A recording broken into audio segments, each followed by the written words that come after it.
Well, I think more importantly, as a priest, is to communicate Christ to the others, and I think it's very, I would say, I don't know, symbolic because I'm wearing the cassock, and it would mean that we're pointing to another reality. So it's not that we're showing ourselves, but we're supposed to point to Christ.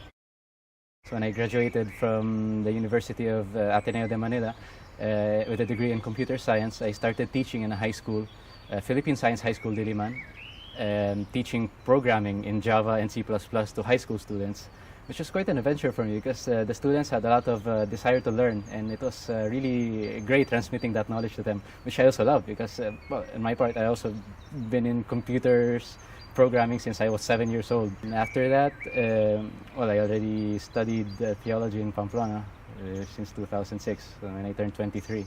In the university, when we had these sessions about the different careers that one could choose, I went in that seminar about teaching, and in the end,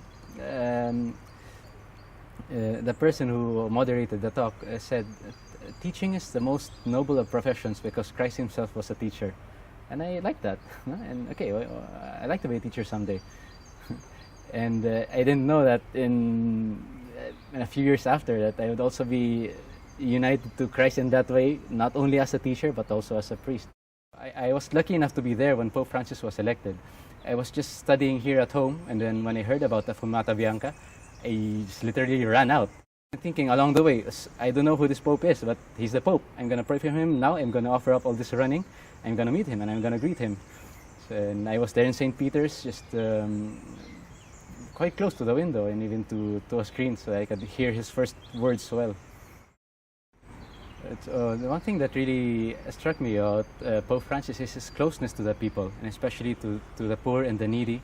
When I saw the pictures of him taking the bus, going to his pastoral work, or washing the feet of the people during the Holy Thursday Mass, and it's a really striking message that with him as an example, all the Christians also have to become much closer to the poor, and not simply to think of themselves, and especially in these days of a growing tendency towards materialism and simply seeking well, one's own personal comfort.